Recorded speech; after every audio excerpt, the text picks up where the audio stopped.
it's easy.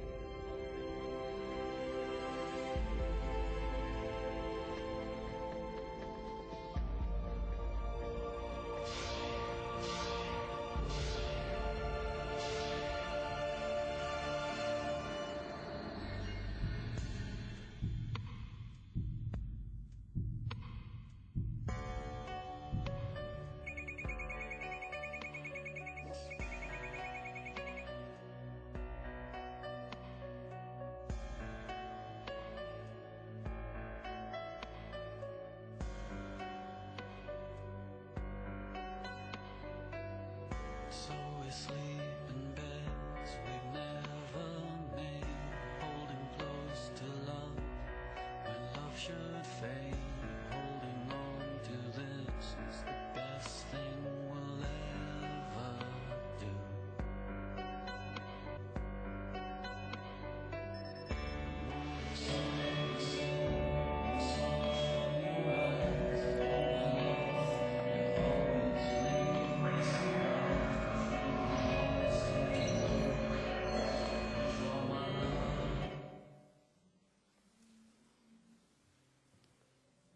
여러분은 어느 쪽에 베팅하시겠습니까? 오늘 지금 음향으로 들으시는 분들이 이게 무슨 소린가 하실 텐데 저희들이 금방 영상을 보고 말씀 시작했습니다. 영상에 두 가지의 학문적 이론이 대두하고 부딪힙니다. 하나는 이제 과학이 발달하고 모든 게 발달하기 때문에 문명이 발달해서 인간이 결국 평균 수명이 150살까지 올라갈 것이다. 다른 한쪽은 인간이 그렇게 많이 올라가지 못하고 어느 정도 올라가다가 인간은 다시 평균 수명이 쇠퇴할 것이다. 왜냐하면 그 이유가 여러 가지 암도 있고 그다음에 앞으로 질병들이 모르는 질병들이 수도 없이 발전하고 특별히 비만이 소아 비만이 심해지고 어린아이들이 70%나 성인병을 앓을 정도로 이 여러 가지 복잡해지고 그런 것들을 봤을 때 어느 정도는 인간 수명이 올라갔다 다시 급격히 떨어질 것이다. 여러분 어느 쪽에 베팅하시겠습니까? 꼭 하셔야 된다면. 착잡해지죠? 이제 우리 인류의 미래를 한번 생각해 보는 것입니다. 인류의 미래는 어디로 달려갈 것인가? 저는 인류의 미래에 대해서 성경적 시점에서 부정적으로 생각합니다. 아주 부정적으로 생각합니다. 왜냐하면 인류의 미래는 인간의 능력에 달려있지 않고 인간의 심성에 달려있습니다. 아무리 아이디얼한 이상적인 나라를 만들어 놓는다 하더라도 그 나라에 사는 사람의 마음가짐이 바르지 못하면 그 나라는 절대로 이상주의 나라가 될 수가 없습니다. 인류는 수많은 이즘과 생각들을 내면서 이데올로기를 생각하면서 그런 정말로 이 땅에 유토피아를 만들기 위해서 애써왔습니다. 그러나 그것이 안 되는 특별한 한 가지 이유가 뭐냐면요. 인간의 마음속이 달라지지 않는 한 모든 것은 달라지지 않습니다. 인간은 지독하게 이기적이기 때문에 인간의 미래는 정말로 패스미스틱, 그야말로 우리가 정말 절망적일 수밖에 없는 것입니다. 제가 이걸 느낍니다. 왜 느끼냐 하면은 피부로 느끼는 것입니다. 쓰나미가 많아지죠. 뭐가 많아지고 다 왜 그래요? 인간이 자기의 편리함과 안락함을 위해서 문명을 개발한 쪽만 치달아 버렸지 나머지 지구가 망가지는 쪽은 못 본 것입니다. 우리가 한쪽에 망가지는 걸 못 보고 있는 거예요. 인제서 막 환경오염 이런 게 막 들고 나오지만은 결국은 인간은 스스로의 편안한 삶, 안락한 삶을 추구하다가 그 안락함 때문에 되맞아 죽는 삶이 되지 않을까 싶습니다. 실제적으로 이번에 중국 갔을 때나 아시아에 갔을 때 보면요. 참 어렵습니다. 달래서 어려운 게 아니고요. 숨 쉴 공간이 없습니다. 상해 갔을 때도 보니까 하루 종일 뿌예요. 맑은 하늘을 본 날이 하나도 없어요. 안개 낀 것 같고요. 뿌옇고요. 스모그가 그렇게 많은 거죠. 광저우 갔을 때 공장이 많으니까 이루 말할 수도 없고요. 한국도 그렇죠. 한국은 지금 정말 얼마나 힘들습니까? 좀 있으면 방사능 효과 들어오죠. 황사 넘어오죠. 공해 넘어오죠. 살만한 나라가 못 된다 하는 얘기입니다. 여러분 돈 벌기 원하십니까? 제가 진심으로 농담 안 하고 돈 벌 수 있는 진짜로 좋은 길 가르쳐드리겠습니다. 정말로 이 세계에서 최고 갑부될 수 있는 길. 가서 물 좋고 공기 좋은 데 있는 땅은 다 사세요. 그럼 무조건 부자 됩니다. 미래의 전쟁은 식수의 전쟁입니다. 오염 안 된 물을 찾을 곳이 없는 거예요. 그것도 자연수요. 식수가 지금 음료수보다 비싸잖아요. 맞습니까? 저도 요즘 비싼 식수 먹는데요. 식수가 더 비싸집니다. 그 다음에는 오염 안 된 공기가 더 비싸집니다. 믿으시기 바랍니다. 그러면 식수가 땅에서 나오고 오염 안 된 정말로 공기가 있는 땅을 사세요. 모든 사람은 앞으로 잘 먹고 잘 살 때 몇 평 아파트를 따지는 게 아니고요. 그런 공간을 찾아서 미친 듯이 찾아 들어갈 것입니다. 특별히 우리 2세대를 오늘 참 2세대를 있을 때 얘기해 줘야 되는데 돈 벌고 싶으면 그렇게 들어가면 됩니다.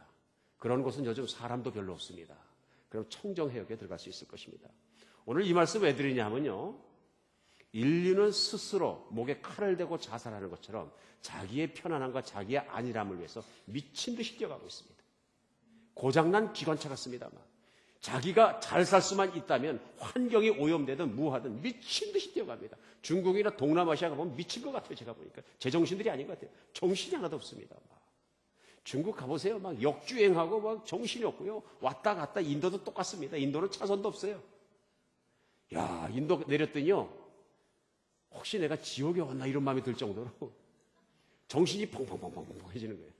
제가 대도시 출신이라 웬만해서 끄떡도 안 하는데 인도는 차선도 없는 데다가 이 정말로 크락션을 안 누르고 가는 차가 하나도 없어요. 그게 예의라네요. 차가 지나가면서 진짜로요. 눌러주는 게 예의래요. 왜냐면 차선이 없기 때문에 지나갈 땐 삥 해줘야 있는 줄 아니까 땡큐 그러는 거예요. 그러니까 이 도시라는 게 시끄러워서 막 정신이 없죠. 덥지요. 막 먼지 올라오죠. 공해 올라오죠. 막 정신이 하나도 없습니다. 이게 오늘날 세상의 모습입니다. 여러분, 뭐 어느 쪽으로 여러분 오늘 영상 보시고서는 인간은 150세 살 것이다 아니면 인간은 수명이 오히려 줄어들 것이다 어느 쪽으로 결정하시든 간에 우리가 확실하게 하는 건 하나 있습니다. 뭡니까? 인간은 결국 죽을 것이다. 오늘 연세 좀 드신 분들은 제가 죄송한 말씀이지만 저도 이제 나이 먹어가고 있는 중이니까 인간은 결국 죽습니다. 그것도 그렇고요.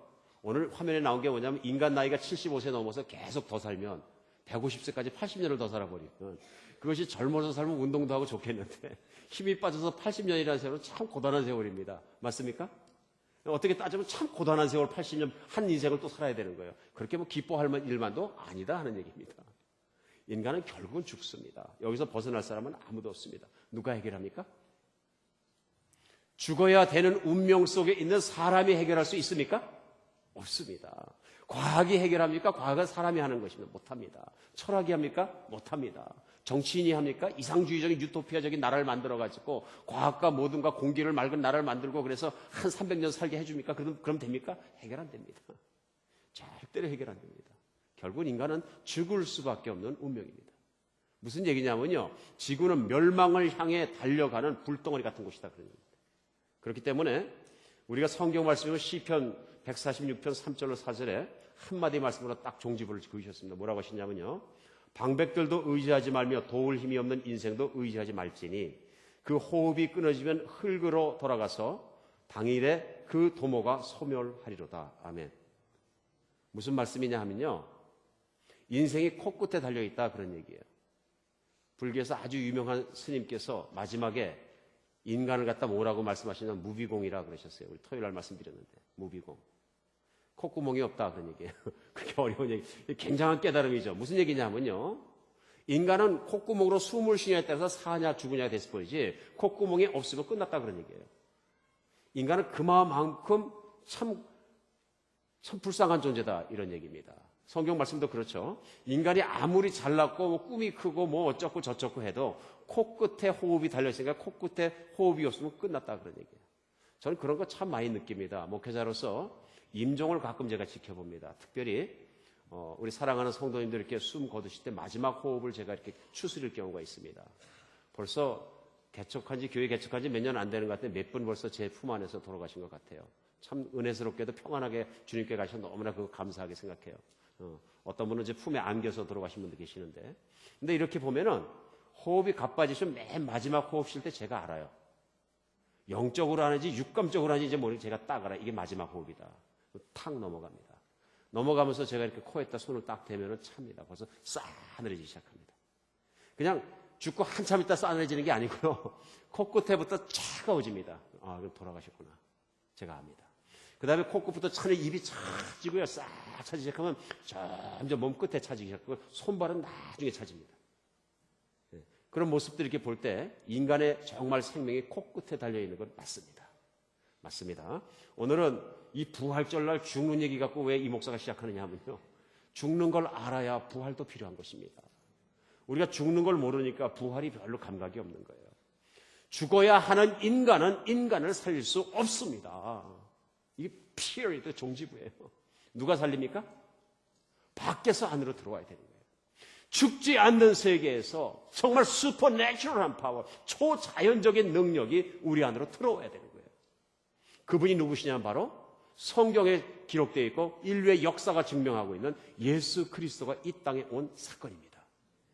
인류가 가지고 있는 정말로 역사의 기록 중에서 가장 중요한 사건은 예수님이 육신으로 이 땅에 오신 사건. 두 번째는요, 십자가의 지난주 금요일 사건이죠. 2000년 전에 십자가에 못 박혀서 인간의 죄를 위해 죽으신 사건. 우리 죽으신 사건 십자가의 그 은혜를 가지고 지난 3주간 말씀을 나눴습니다. 맞습니까? 기억하실 겁니다. 그 십자가가 우리에게 얼마나 필요한 것인지 오늘 저는 재론하지 않겠습니다. 왜냐하면 그 십자가의 죽음 없이는 우리가 하나님을 만날 수가 없는 것이 우리의 죄의 문제를 가지고는 하나님을 만날 수가 없는 것입니다. 그래서 하나님이 이런 인간들을 보시고 멸종해가는 인간들을 보시고 하나님께서 내신 방안이 무엇이냐면요, 그 아들을 이 땅에 보내신 것입니다. 그리고 죄의 대가를 치르게 하시고 십자가에 치르신 죽음의 대가로 말미암아서 인간의 죄를 없어진 것으로 그렇게 하기로 결정하신 거예요. 누가요? 하나님이요. 일방적으로요. 유효합니까? 안 합니까? 유효하죠. 왜냐하면 하나님이 창조자신 걸 믿으면, 그래서 하나님이 그렇게 결정하시면 유효한 겁니다. 맞습니까? 전권을 가진 왕이 입법권과 사법권과 행정권을 다 가지고 있는데 그 왕이 결정하면 끝입니까? 아닙니까? 끝입니다. 우주를 만든 사람이 있다면 그렇게 하겠죠. 사람이 없습니다. 창조자는 하나님이십니다. 그 하나님의 아들을 보내시고 그 아들을 믿는 자는 그 죄가 없어진 거로 인정하겠다고 결정하시면 결정된 것입니다. 이건 영적인 법칙입니다. 이걸 따져가지고 왜 그렇게 하기로 했느냐, 뭐가 어떻게 했느냐 따져서 소용이 없는 것이요, 창조자에게 대꾸하셔야 됩니다. 이건 영적인 법칙입니다. 지금 하나님께서, 창조자께서 내 자녀를 삼느냐 안 삼느냐는 기준을 설정할 때 인간 보고 물어봐서 구원해야 될 인간 보고 이렇게 하면 정당하겠느냐 물어보시겠어요? 그렇습니까? 안 그렇습니까? 인간에게 물어보실 이유가 전혀 없는 거죠. 하나님이 설정하신, 하나님은 전혀 죄 없는 당신의 아들을 어린 양처럼 십자가에 못 박혀 죽게 지독한 형벌을 받게 하심으로 우리가 받을 형벌을 대신하게 하셨다는 사건입니다. 놀라운 사건이죠. 그런데 2000년 전 오늘 아침 새벽에 기가 막힌 사건이에요. 뭡니까? 예수님은 십자가에서 죽으신 뿐이 아니라 3일 만에 살아나신 거예요. 그 죽으신 예수님을 하나님께서 살려내신 사건이에요. 이 사건같이 중요한 사건이 없습니다. 그리스도인으로서도 오늘 우리가 아무리 바빠도 이것만은 들어가지고 내 마음속으로 믿어야 되는 것이 예수님이 정말로 살아나신 사건입니다. 저는 신앙생활에서 안타까운 게 수많은 그리스도인들이 미간에 내천자 그리고 고개 푹 숙이고 땅바닥 보면서 동전 주는 분들이에요. 거의 인생을 그런 수준으로 살아요. 그리스도인에 불구하고 기쁨이 없어요. 능력이 없어요. 생명력이 없어요. 왜 그런지 아십니까? 내 안에 부활의 능력이 없어서 그래요. 믿음이 없어서 그래요. 불신앙이 있어서 그래요. 오늘은 그 불신앙이 다 달아나고 정말로 주님의 은혜가 임해서 내 안이 완전히 변하는 그런 아침 되었으면 좋겠습니다. 한마디로 성경은 로마서 6장 23절에 이렇게 말씀하십니다. 죄의 삭은 사망이요 하나님의 은사는 그리스도 예수 우리 주 안에 있는 영생이니라. 죄의 삭은 사망이요 하나님의 은사는 예수 그리스도 안에 있는 영생이다 말씀하시는 것입니다.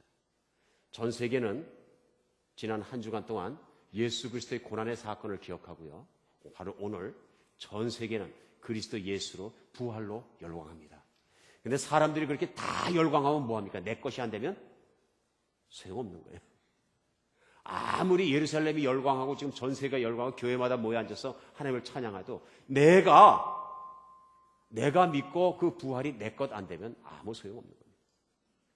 오늘은 성경이 말씀하실 때 이것을 어떻게 내 것이 되는지 거기에 대해서 한번 초점을 맞추겠습니다. 그래서 오늘은 그냥 들어오셨더라도 나갈 때는 정말로 천국의 구름을 밟고 나가는 기분으로 나가는 그런 은혜가 있었으면 좋겠습니다. 내가 변화돼서 정말 성령의 능력 가운데 걸어나가는 그런 놀라운 축복을 간절히 바랍니다. 그렇게 말씀 가운데 내 것이 되도록 딱 압축시켜서 정말로 엑기스처럼 줄여놓은 부분이 있습니다. 로마서 6장이 그렇습니다. 로마서 6장 4절로 11절까지 말씀이 그렇습니다. 제가 읽어드리겠습니다. 로마서 6장 4절에 그러므로 우리가 그의 죽으심을 합하여 침례를 받음으로 그와 함께 장사되었나니 이는 아버지의 영광으로 말미암아 그리스도를 죽은 자 가운데서 살리심과 같이 우리로 또한 생명 가운데서 행하게 하려 함이니라. 그 예수 그리스도가 십자가에 돌아가신 것이 십자가에 돌아가신 그것 가지고 나하고는 전혀 관계가 없으면 아무것도 아닙니다. 그렇죠? 아무 뜻이 없습니다. 그러나 어느 날 하나님께서 내게 은혜라는 걸 주셔가지고 믿게 해주시는 게 뭐냐면요, 그 예수 그리스도의 십자가에 죽으신 죽음이 내 것이 되는 것입니다. 내 것이 되는 거예요. 내 것이 돼가지고 예수님이 정말로 장사된 거지 진짜 나와 함께 장사된 거로 믿는 거예요. 장사됐다는 말은 시장 가서 팔았다는 얘기가 아니고요. 미국에서 있기 때문에 한국말 자꾸 잊어버려서 장례를 지냈다는 얘기죠. 무덤에 묻었다는 얘기죠. 그리고 예수님이 무덤에 묻히신 것이 나의 죽음이라고 받아들이는 것입니다. 그리고 그렇게 된 사람들은 하나님 아버지가 예수 그리스도를 죽은 자 가운데 살리셨을 때 나도 또한 똑같이 부활한 것으로 그렇게 된 것이다. 이건 하나님이 정하신 겁니다. 그럼 5절은요. 만일 우리가 그의 죽으심과 같은 모양으로 연합한 자가 되었으면 또한 그 부활 같은 모양으로 연합한 자가 되리라. 연합의 원리입니다. 내가 그리스도와 함께 십자가에 못 박혔나니 그건 내 육체를 끌고 가서 십자가에 딱 못 박는 게 아니고요. 가끔 요즘에 이제 그 아이들 보는데 조심해야 되는 게 자꾸 이렇게 얘기하니까 아이들과 같은 마음을 가지기 위해서 실제로 십자가에서 자기를 갖다 못 박은 사건이 일어났어요. 이건 우매한 겁니다. 자기를 십자가에 못 박는다고 천국 가는 게 아니고요. 예수님이 못 박으신 거에 내가 연합돼야 된다고요. 예수님이 십자가에 못 박으신 걸 내가 받아들여야 된다고요. 믿어야 된다고요. 내 것이라고 믿어야 된다고요. 그 말씀입니다. 그래서 연합이 되었으면 부활할 때도 같은 연합한 모양이 되리라. 6절입니다. 우리가 알거냐 우리 옛사람이 예수와 함께 십자가에 못 박힌 것은 죄의 몸이 죽어 다시는 우리가 죄의 종로로 타지 아니함이니 이는 죽은 자가 죄에서 벗어나 의롭다 하심을 얻음이니라.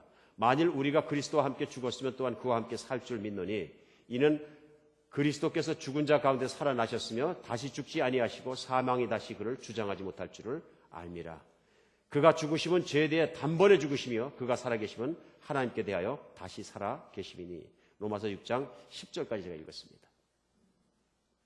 오늘 이 말씀을 딱 줄이면 뭐냐면요, 예수님의 죽으심과 예수님의 부활 두 가지 말씀하시는 거예요. 이게 왜 중요하냐면요, 예수님의 죽으심은 우리의 죄값을 갚아주기 위해 필요했고요, 예수님은 반드시 부활되는 게 부활하셨기 때문에 우리에게 뭐가 열린 거예요? 육신 속에 있는 생명 말고 또 다른 생명이 열렸는데 그게 뭐냐면 영원히 살아갈 수 있는 삶의 생명이 열렸다는 얘기입니다. 그러면 완전히 죽을 수밖에 없는 인간, 정말 150살을 살든 130살을 살든 수명이 얼마가 늘어나든 꼭 죽을 수밖에 없는 인간이 살아날 수 있는 길이 무엇이냐 하면요, 단 한 가지 단길 뭐냐면 예수님 밖에 이 세상에서 부활하신 사람이 없다는 얘기예요. 아무도 건들지 않았는데 하나님이 부활시켜서 천국으로 올라가신 분이 예수님 밖에 없다는 얘기예요. 그 예수님을 역사하신 하나님을 믿음으로 말미암아서 그 부활이 내 것이 됐을 때 나에게 새로운 세상 하나가 열리는 것입니다. 아주 새로운 세상 하나가 열리는 것입니다. 이것이 뭐냐면 우리는 구원이라고 하는 것입니다. 그럼 이것을 내가 어떻게 내 것이 되느냐? 11절입니다. 6장. 로마서 6장 11절에 이렇게 말씀하셨습니다. 이와 같이 너희도 너희 자신의 죄에 대해서는 죽은 자요 그리스도 예수 안에서는 하나님에 대해서는 살아있는 자로 여길지어다, 이겁니다. 여기서 죄에 대해서는 죽은 자요, 예수님과 함께, 그 다음에 예수님 안에 하나님에 대해서는 살아있는 자로 자신을 여길지어다. 여긴다는 게 뭡니까? 간주한다. 간주한다는 게요, 그렇게 생각한다는 거고요, 그렇게 믿는다는 것입니다. 그렇게 받아들인다는 것입니다. 내가 정말로 그렇게 해서 살 수 있다는 걸 내가 받아들이고 믿음으로 말미암아 그리스도 예수의 죽음이 내 죽음이 되고 그리스도 예수의 부활이 내 부활이 된다, 그런 얘기입니다. 이제부터는 예수 그리스도의 모든 것들이 남의 것이 아니고 세상 것이 아니고 이스라엘 사람이나 유대인의 것이 아니고 내 것이 된다는 것입니다. 내 것이 되는 게 여긴다는 건 뭐예요? 믿음이에요. 믿는 겁니다. 우리 마음속으로 믿으면 그것이 내 것이 되고 믿지 않으면 아무것도 아닙니다. 나는 죽는 것입니다. 오늘 이것이 왜 이렇게 중요하냐면요, 지난주 금요일 날 2000년 전에 유대인들은 예수님을 철저하게 로마군을 시켜서 희롱하고 조롱해서 십자가에 못 박았습니다. 그리고 수많은 사람들이 그의 죽음을 보았습니다. 심지어는 로마의 역사의 기록에도 있습니다. 그러면 예수님이 십자가의 그날에 돌아가신 건 누구나 다 믿습니다. 맞습니까? 오늘 안 믿는 분들에게만 여쭤보겠습니다. CD 듣는 분들도, 인터넷 보시는 분들도, 모르는 분에게. 예수 그리스도가 십자가에 돌아가신 건 믿습니다. 다 믿는 거예요. 그렇죠? 이건 역사가 증명하는 거예요. 그럼 믿는단 말이에요. 그러면 예수 그리스도가 십자가에 돌아가시고 나서 어떻게 됐냐 하면요.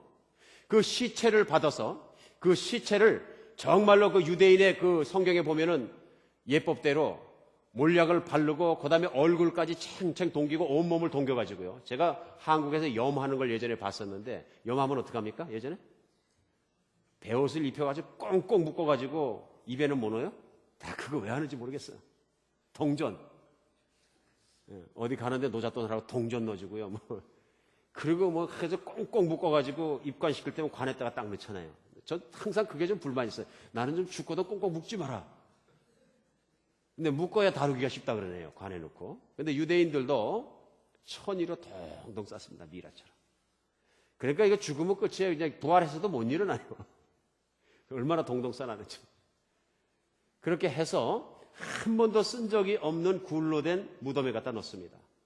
그리고 동물이 들어가서 시체를 뜯어먹을 수 있기 때문에 또 사람이 훔쳐갈 수 있기 때문에 특별히 예수님은 훔쳐갈까봐 성경에 보면은요, 그 제사장들이나 죽인 사람들이 무척 걱정을 했습니다. 그래갖고 사람 여럿이 장정들이 굴려대는 큰 돌에다 입구를 막아버리고 거기에다 병사를 세워서 지키게 했습니다. 금요일 날 돌아가시고 토요일이 지났습니다. 토요일은 6월절이고 안식일이기 때문에 유대인들은 꼼짝도 안 했습니다. 죽은 동네입니다.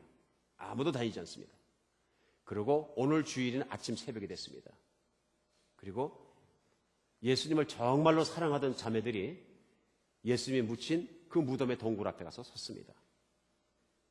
그리고 누군가 와서 로마 병사가 와서 문을 열어주면 그 문을 열어준 곳에서 정말로 들어가서 예수님을 정말로 금요일 날은 제대로 해드리지 못했는데 다시 한번 잘 몰약도 잘 바르고 그 정말 모든 그 장례법을 잘 지켜서 해드리기를 원했습니다. 모든 물품들을 준비해서 있는데 가서 자기들은 새벽에 가서 준비할 요량으로 갔었는데 가보니까 돌문이 열려 있는 거예요.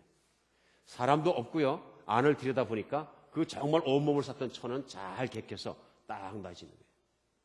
놀랬을까요? 안 놀랬을까요? 놀랬죠. 정말 놀랬죠.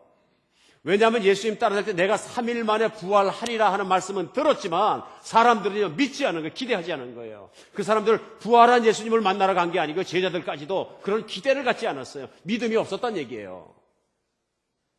성경에 보면 이 여인들이 너무너무 놀라가지고 그 자리에서 뒤돌아서 뛰어가지고 제자들한테 알렸다 이렇게 나옵니다. 부활 사건입니다. 예수님의 무덤은 비무덤입니다. 예수님은 진짜로 살아나셨고요. 살아나셔서 40일간 500명이 넘는 사람에게 나타나셔서 음식을 잡숫기도 하고요. 같이 살기도 하고요. 그래서 제자들은 뭐라고 하냐? 우리가 부활하신 예수님을 보고 만지고 체험하고 같이 밥 먹고 지냈다는 얘기. 그 예수님을 보았다 하는 증언을 하는 것입니다. 오늘은 이겁니다. 예수님의 제자들이 보고 만지고 믿은 것처럼 예수님의 부활이 내 마음에 전적으로 믿어져야 나는 예수님의 모든 것이 내 것이 됩니다. 그것이 내 것이 되는 거예요. 그것이 그렇게 안 믿어지면 내 믿음은 헛겁니다. 신앙생활 오래 하신 분들도 오늘은 좋은 날인 게 왜 그러냐면요. 아무리 오래 했어도 내가 불신앙일 경우에 이게 믿음이 없어요. 신앙이 왜 흔들리냐면 이 부활 신앙이 없어지니까 신앙의 힘이 없어지는 거예요. 오늘은 그런 신앙에 힘이 생기는 여러분 되었으면 좋겠습니다. 그러면 예수님이 부활하셨다는 사실을 안 믿으면 이상한 거예요. 오늘은 제가 설명해 드리고 왜 믿으셔야 되는지 더 상세히 설명해 드리겠습니다. 제일 먼저 예수님을 믿으셔야 되는 이유는요. 우리의 믿음을 주고 있는 성경이요. 철저하게 예수님은 부활하셨다고 모든 초점이 맞춰 있고요. 철저하게 예수님의 부활을 증거하고 있습니다. 500명이 보았다는 것도 만났다는 것도 또 예수님이 부활하시는 과정도 부활하시는데 모든 하신 일도 성경에 쓰여져 있습니다. 믿을 수 있는 것입니다. 우리의 믿음이 성경에서 시작되고 성경의 말씀, 하나님의 말씀 믿으신다면 분명히 부활 사건을 100% 믿으셔야 됩니다. 그렇죠? 오늘 성경을 아직 덜 믿으신 분이 계셔요. 성경 말씀이 하나님 말씀인지 나 잘 아직 모르겠다. 그런 분들은 부활 사건 믿을 수 있는 길을 제가 가르쳐 드리겠습니다. 왜냐하면 예수님의 십자가의 죽음과 부활의 사건이 내 것을 믿어져야 성경을 읽으시면 그 성경 말씀이 믿어집니다. 믿으십니까? 그러니까 오늘은 성경 말씀만 갖고 제가 주장을 해봤자 오늘은 어떤 분들은 안 믿는 분들은 어떤 마음이 드시냐면 그거는 객관적이 아니잖아. 예수 그리스도 믿는 사람들, 예수인들만 그렇게 생각하는 거지. 이건 객관성이 없다. 주관적인 얘기 아니나 이렇게 생각할지 모르겠습니다. 오늘은 다른 방법으로 설명해 드리겠습니다. 두 번째는요. 예수님의 부활은 그로 말미암아 수많은 변화된 사람들이 예수님이 부활하셨다는 증거입니다. 예수님이 부활하시고 나서 지금 2000년이 지났는데 그 2000년 동안에 수억의 사람들이 이 부활을 믿음으로 말미암아 그들의 인생이 변했습니다. 저주받을 인생이 기쁨의 인생으로 변했고요. 자살하던 사람이 다시 기가 막힌 인생으로 성공했고요. 똑똑하던 사람이 더 똑똑해졌고요. 수많은 사람이 그리스도 앞에서 더 기쁜 인생을 살도록 변화되었습니다. 우리 지금 오늘 말씀을 듣는 사람 많은 분들이 여러분들은 부활로 말미암아 그런 기쁨의 인생으로 변한 인생을 사는 줄 제가 믿습니다. 나보다 훨씬 더 IQ 좋은 학자들도요. 과학자의 60% 이상이 예수의 부활을 믿는 거 아십니까? 학자들도요. 나보다 훨씬 더 똑똑한 정치인들도요. 나보다 훨씬 더 능력 있는 사람들도요. 예수 앞에 무릎 꿇을 때 왜 무릎 꿇냐면 이 부활 사건을 부인할 수 없는 사건을 내가 받아들이면 무릎 꿇은 거예요. 수많은 사람들이 그렇게 무릎 꿇고 예수님의 부활을 나의 부활로 받아들이고 나니까 인생이 바뀌었다고 간증합니다. 예수님은 수억의 그 부활에 대한 증인을 가지고 계십니다. 그러니까 내가 예수의 부활을 정면으로 부인한다는 것은 뭐냐면요. 수억 명 대 1로 내가 싸워야 되는 거예요. 그러면 내가 확실한 논거가 필요합니다. 내가 예수의 부활을 부인할 수 있는 논거가 없다면 나는 무대뽀로 밀어제끼는 겁니다. 지금. 여러분이 주장하는, 믿지 않는 분들이 주장하는 그 스탠스를, 그 발판을 제가 빼려고 하려는 것이 아니고요. 제가 솔직하게 말씀드리는 겁니다. 오늘 이 지상에 있는 그렇게 2000년간 많은 사람들은 분명히 하나님을 체험하고 예수님 앞에 갖는 것을 저희는 압니다. 오늘 이 순간에도 부활절을 맞춰서 지구에 있는 수억의 인구들이, 정말 수억의 인구들이요, 예수님의 부활을 믿고 그 앞에 찬양하고 기뻐하는 줄 믿으시기 바랍니다. 셋째는요, 예수님에게 무덤이 없다는 것이 부활의 증거입니다. 아무리 찾아도 예수님은 뼈쪽 하나 없습니다. 예수님은 부활하셨기 때문에 무덤이 없습니다. 무덤이 없기 때문에 우리 분명히 예수님의 부활을 믿을 수 있습니다. 이 세상에 있는 종교들 중에서 고동종교라고 얘기할 수 있는 그 대표적인 종교들도요, 다 자기들이 시작한 창시자들의 무덤이 있습니다. 그 뼈가 지금도 있고요. 인도에서 선교하시던 스탠리 존스 선교사님이 노방전도를 하고 있는데 이슬람교도 한 사람이 외쳤어요. 우리는 당신네 기독교인이 갖지 못한 걸 가지고 있다. 이거 네네네네 빼뺍니까? 놀리는 거예요. 예수 그리스도를 전도하고 있는 사람에게 와서 선교사님에게 와가지고 이슬람교도가 당신들이 못 갖고 있는 게 하나 있는데 그게 뭐냐면 우리는 이슬람교를 창시한 마호메드의 시체 뼈를 가지고 있다는 거예요. 메카에 가면 그 단이 있잖아요. 메카에 가면 우리의 교를 시작한 그 사람의 그 뼈가 우리와 함께 있다 그런 얘기예요. What do you have? 그런 얘기예요. 기독교가 증거가 있으면 하나 대봐라 그런 얘기예요. 스탠리 선교사님이 붙잡고 얘기합니다. 기독교는 예수님의 뼈가 하나라도 있으면 망한다. 왜냐하면 예수님은 죽고 살아나셨기 때문에 이 땅에 계시지 않다. 예수님은 진짜로 부활하셨기 때문에 빈 무덤이고 부활하셨기 때문에 우리가 사는 것이지 당신처럼 죽은 사람이 창시자를 가지고 있으면 사람이 어찌 살겠느냐. 맞는 얘기죠.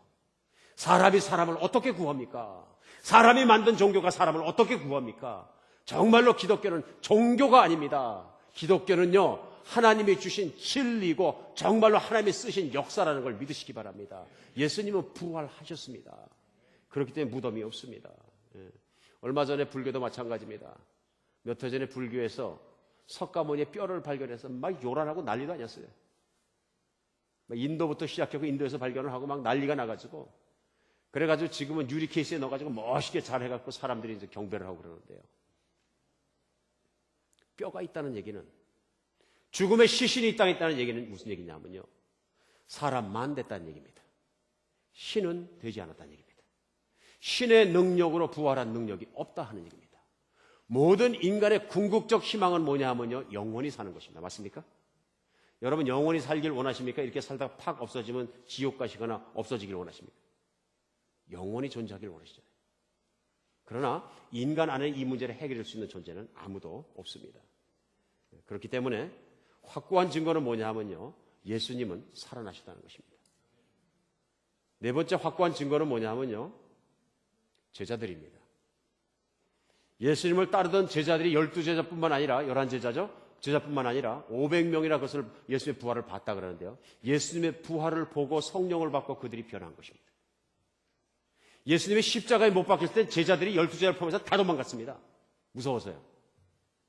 부활한 예수님을 만나고 나서는 이 사람들이 얼마나 담대해졌는지 몰라요. 그러겠습니까? 안 그러겠습니까? 진짜로 예수님이 부활하신 걸 보았다면 사람이 변합니까? 안 변합니까? 여러분 같으면 변합니까? 안 변합니까? 변하죠. 변하죠.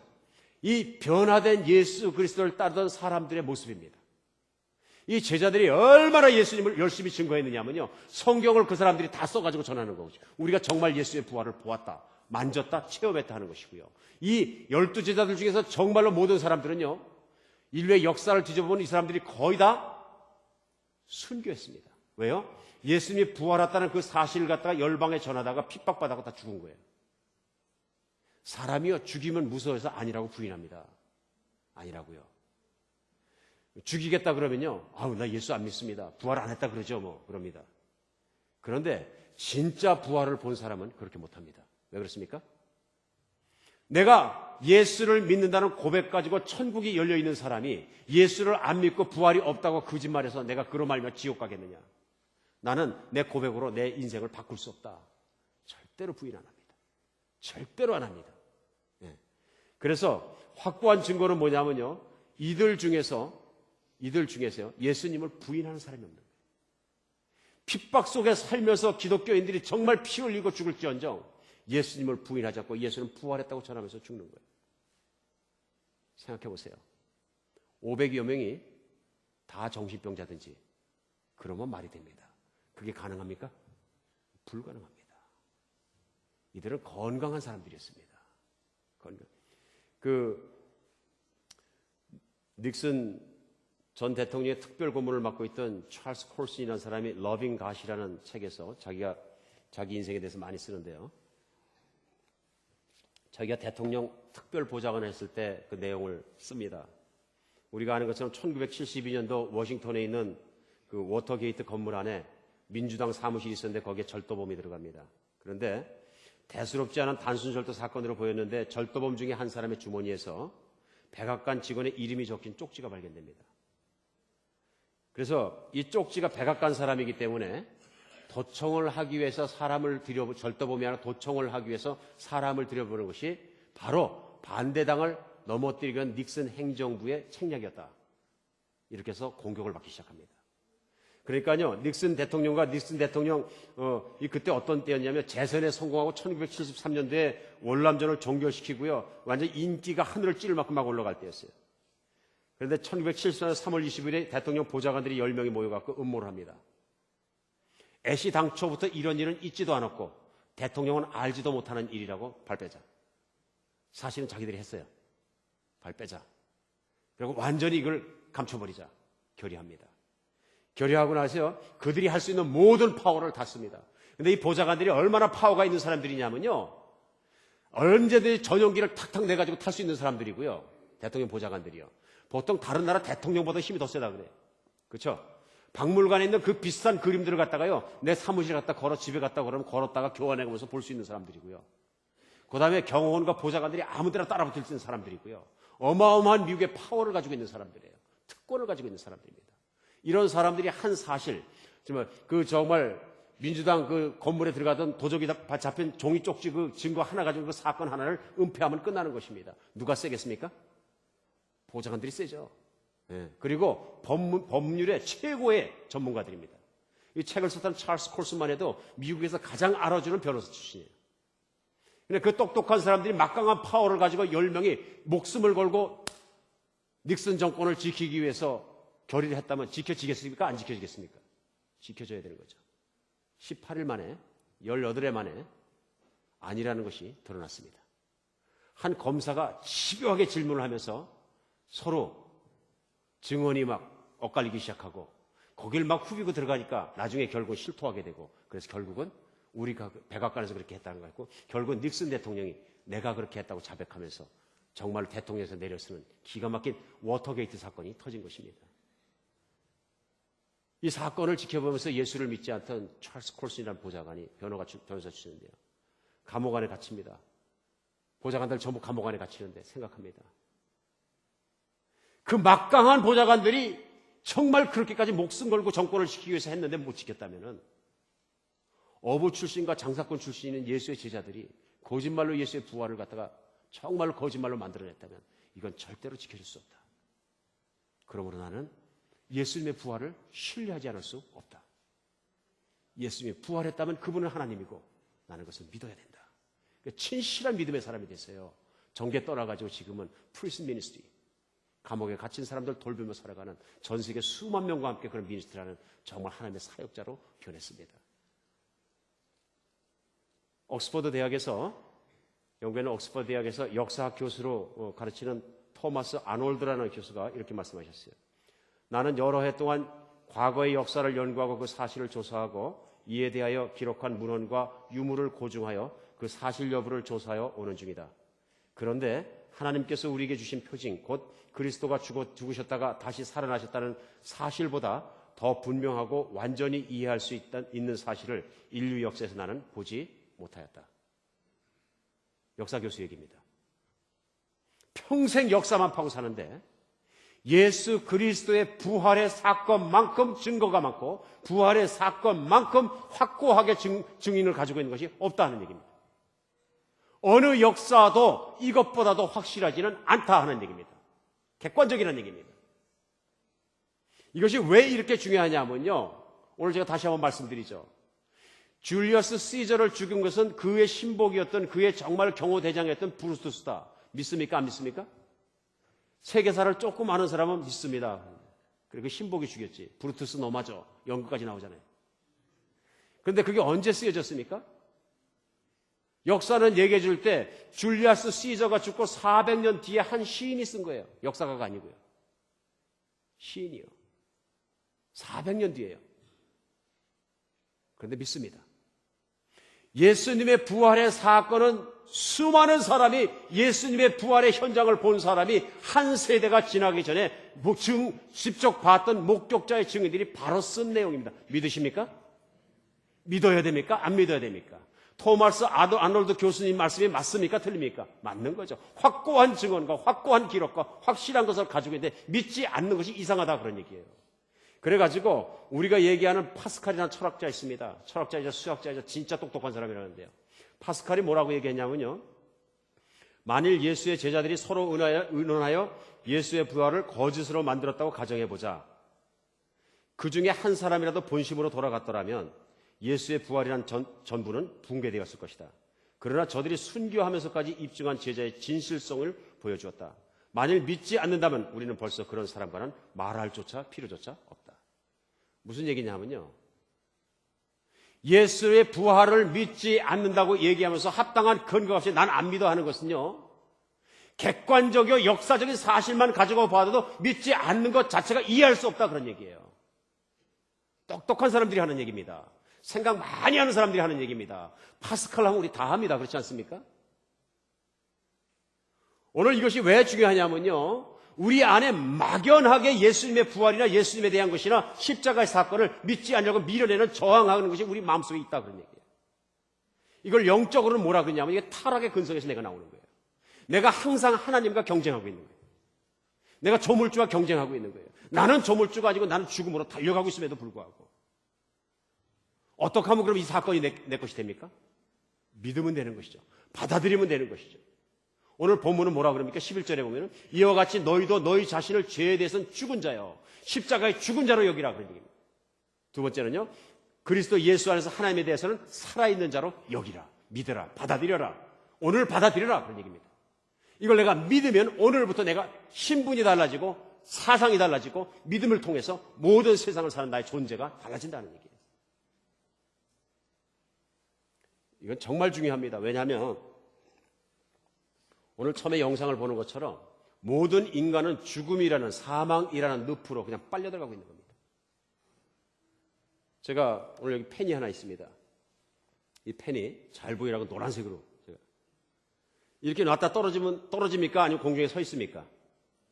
공중에 붙여보실 분. 전 돈이 없어서 많이 못 드리는데 공중에 딱 붙여놓으시면 아무것도 없이 세계에서 최고의 능력 있는 사람이 안 붙어 있습니다. 그렇죠? 절대로 안 붙어 있습니다. 이게 중간에서 못 떨어지게 하는 방법은 뭐 있어요? 하나밖에 없죠. 제가 잡는 거예요.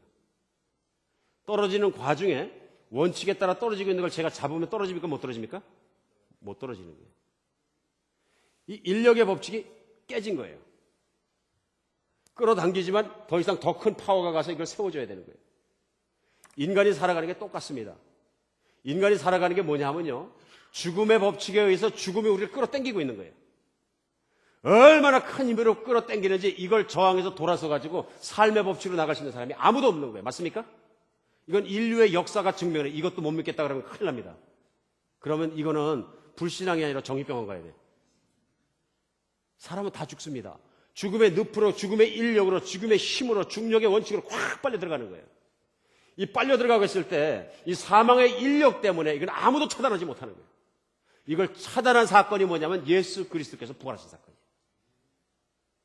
사람이 살아나서 혼자 있는 걸 하나님 아버지께서 살리신 사건이에요. 놀라운 사건이죠. 이 사건보다 더 큰 사건이 어디 있습니까? 그래서 어느 분이 얘기하는데 이게 의학적 용어로다가 이재철 목사님 책에 보다 보니까 설명이 될 수 있대. 무슨 얘기냐 그랬더니 동식물을 포함한 모든 세포와 세포 사이에 일어나는 그 수송의 수단 중에 두 가지 방법이 있는데요. 전해질이 왔다 갔다 하면서 이게 능동적 수송과 수동적 수송이 있다 그래요. 쉽게 설명하겠습니다. 학자들이 얘기하면 좀 어지러운 걸 쉽게 설명하는 것도 재주라 그러던데 해보겠습니다. 수동적 수송은 뭐냐 하면요. 세포 속에 있는 전해들이 움직일 때 수동적 수송은 내가 맨하탄에 갔는데 연말에 그 브로드웨이 쇼를 보러 갔더니 막 그냥 입체어듯이 만석으로 자고 막 서 있는 사람도 있고 중간에 서 있어가지고 사람이 너무 많아. 그런데 그 극장에서 앞쪽 무대 쪽에서 불이 났어. 그래서 뛰어나가야 되는데 사람이 너무 많아서 입구에 가니까 나갈 수가 없어요. 그런데 입구 쪽으로 밀려 나가다 보니까 사람들은 믿고 밟고 난리 났는데 밀려 나가다 보니까 내 뒤에 와이프를 놓고 나 혼자 나왔어. 그럼 인제서라도 돌아가야 돼? 안 돌아가야 돼? 돌아가야 돼. 돌아서 가려니까 가져요? 안 가져요? 안 가지는 거예요. 수동적 수송은 뭐냐면요. 사람들이 입구로 좁은 골목으로 몰려 뛰니까 그쪽으로 저절로 밀려가는 거예요. 그렇죠? 능동적 수송은 뭐냐면 돌아서 갖고 사람들을 뚫고 나가는 거예요. 제 뒤를 보여드려서 죄송합니다. 돌아서서 그 인력을 뚫고 나가야 되는 거예요. 죽음의 인력이 잡아당기고 있을 때 돌아서서 그 힘을 이겨야 되는 거예요. 이기실 수 있습니까? 없죠. 그 힘을 차단시키고 능동적인 수송으로 우리를 확 잡아당겨가지고 하늘나라로 받쳐 올려주는 게 뭐냐면 예수 그리스도의 부활인 것입니다. 예수 그리스도의 부활. 예수님이 죽으시고 부활하신 걸 내 것으로 여기라 하는 얘기하면 내 것으로 받아들여라 그런 말씀이에요. 그러면 하나님께서 내가 모든 것을 내 것으로 인정해 주겠다는 게 창조자의 약속입니다. 이 약속을요 받아들이는 것입니다. 그렇기 때문에 이걸 받아들이고 나면요 인생이 완전히 달라지는 것이에요. 예수를 믿는 사람들까지도 이걸 그렇게 생각하지 않는 사람이 너무나 많아요. 예수를 믿고 교회를 오래 다니는 사람조차도 이걸 이렇게 믿지 않기 때문에 부활의 신앙이 없기 때문에 인생이 정말로 우울해지는 거예요. 인생이 우울해지고 인생이 답답해지고 시커매지고 인생에 재미가 없어지고 힘이 없어지는 건요. 내 안에 부활에 대한 확고한 믿음이 없어서 그렇습니다. 정말 그렇습니다. 예수님의 부활이 내 것이 돼야 그때서야 정말로 기쁨이 오는 거예요. 여러분, 예수님의 부활이 나의 부활이 된 사람은 어떻게 되겠어요? 완벽한 믿음이 와갖고 예수님의 부활이 나의 부활이 됐기 때문에 예수님이 승천해서 하늘나라에 오르시면서 하늘나라에 오르실 뿐만 아니라 보좌에 앉으시고 그 하늘나라에는 새 땅과 새 하늘에는 이 땅에 있는 지구보다 훨씬 더 멋있는 것이 준비되어 있고 거기에 궁전이 있고 그 나의 집이 있고 영원히 살아갈 죽음이 없는 것이 있고 아픔이 없는 것이 있고 재미만 있는 것이 있고 모든 것이 이렇게 만져지고 느껴지고 좋아지지만 이 세상에 정말로 죄와 고통만 없는 천국이 그 앞에 놓여 있으면 기쁩니까? 안 기쁩니까? 기쁘죠. 제일 먼저 없어지는 게 뭐가 없어집니까? 죽음에 대한 두려움이 없어집니다. 내가 오늘 죽는다 하더라도 나에게 개런티 되어 있는 게 뭐예요? 천국이에요. 승급하는 거예요. 이게 진짜 내 마음으로 믿어지고 나니까 죽음에 대해서 조금 더 두려워하지 않으니까 뭐로부터 해방돼요? 걱정으로부터요. 걱정이 없어지는 거예요. 사람은 알게 모르게 내가 죽는 거에 대해서 걱정하면서 삽니다. 아이고, 나 죽을 뻔했네. 진짜예요. 그 암 걸려가지고 이제 완전히 터미널 노티스 받고 한 1, 2주밖에 못 사실 것 같은데도 넘어지면 침대에서 화장실 넘어져 죽을 뻔했네요. 이게 사람의 본능이거든요. 살고 싶은 거거든요. 예수님의 부활을 진짜로 믿는 사람은 죽음으로부터 해방되는 줄 믿으시기 바랍니다. 죽음이 두렵지 않은 사람이 이 세상에 제일 무서운 사람이에요. 맞습니까? 그리고 제일 능력 있는 사람이에요. 뭐든지 죽을 각오로 하는 사람 당할 수 있어요? 없어요? 못 당해요. 죽음을 체험한 사람들, 죽음을 극복한 사람들, 죽음을 이긴 사람들은 그 마음속에 용기가 생기는 겁니다. 용기가 생기는 것뿐만 아니라요, 예수님을 만나서 부활의 영이 와야 그때부터 시작해서 우리 안에 오는 게 뭐냐면 생명에 약동하는 힘이 들어요. 바이탈리즘이. 생명력이 뭐예요? 살아있는 존재에게 느껴지는 힘이잖아요. 그 생명력은 영원히 살아갈 수 있는 자에게만 느껴지는 순수한 힘인 거예요. 내가 언젠가는 죽는다 하고 죽어가는 존재에게는 힘이 없는 것이 맞습니까? 내가 뭘 공부해서 시험을 통과하려고 하는데 나는 아무래도 시험 보면 실패할 것 같아. 실패가 거의 확실해. 이 사람 공부하면서 힘이 있어요, 없어요? 없죠? 공부하면서 난 분명히 들어가. 100명 중에서 2명만 뽑아도 난 들어가. 이 사람 공부하면서 신나요, 안 나요? 다르죠. 예. 천국을 소유한 사람이 살아가는 자세와 생각과 천국이 없는 사람의 삶은 다를 수밖에 없는 거예요. 생명력이 안으로 들어오는 거예요. 야, 저 사람 왜 저렇게 나이가 먹었는데 펄펄 뛰고 어디서 힘이 나오냐? 그거는 부활의 능력, 성령의 능력, 생명의 능력이 바이탈리즘이 안에서 펑펑 쏟아내는 것이 사람의 힘이 아니다, 그런 얘기입니다. 신앙을 사람의 힘이라고 생각하는 사람 너무나 많아요. 아닙니다. 이거는 하나님이 주시는 성령의 능력인 줄 믿으시기 바랍니다. 이 성령이 나에게 그런 믿음과 기쁨을 주셨기 때문에 안에서 열정이 나오는 거고, 그 열정은요 아무도 못 먹습니다. 이거는. 그리고 그 열정 안에는 능력이 있는 거 아십니까? 자기 자신의 모든 걸 변화시킬 뿐만 아니라 다른 사람도 변화시키고 세상을 변화시킵니다. 예수를 믿지 않았던 인도의 수장 네루는 이렇게 얘기했습니다. 수천 년의 세월이 흐르도록 인도의 종교들은 사람들로 하여금 땅을 개간하고 집을 짓고 늪지를 메우고 댐을 건설하도록 자극하지 못했다. 그러므로 우리는 그리스도 교회가 칭송을 받아 마땅하다는 것을 인정해야 할 것이다. 교회는 세계 도처에서 인간의 짐을 덜어주려고 노력해왔다. 교회가 인간을 자극하고 이끌었던 힘의 근원은 바로 예수 그리스도의 부활이었다. 믿으십니까? 기독교가 들어가는 곳마다 잘 살고 들어가는 곳마다 인생에 활력이 생기고 들어가는 곳마다 일어나는 이유가 그런 줄 믿으시기 바랍니다. 한국에 100년 전에 1907년도에 평양에 대붕이 났지만 한국에 기독교가 들어가지 않았다면 지금 필리핀보다도 못 삽니다. 개런티합니다. 한국에 기독교가 들어갔기 때문에 일제의 핍박 속에서 세브란스가 생기고 무슨 학교들이 생기고 뭐 다 생기고 나라의 지도자들이 생기고 그 지도자들이 그리스도 예수 안에서 희망을 갖고 나라의 주권도 뺏고 희망이 없는 나라에 희망을 주는 것이 뭐냐면 천국의 비전을 가진 열정을 가진 사람이 나라를 이렇게 세우니까 나라가 힘이 있어지는 거예요. 한국은 기독교 없이는 절대로 못 일어서요. 지금 한국이 얼마나 교만한지 몰라요. 다 내 이름으로 돼 있잖아요. 내 이름으로. 아닙니다. 기독교가 들어가서 영적인 부흥을 일으켜주지 않았다면 그 지도자들이 1907년부터 시작해서 정말로 한국의 근대사에 존재하지 않는 이상 한국은 일어나지 못하는 것입니다. 사랑하는 여러분, 세상은 공평한 것입니까? 불공평한 것입니까?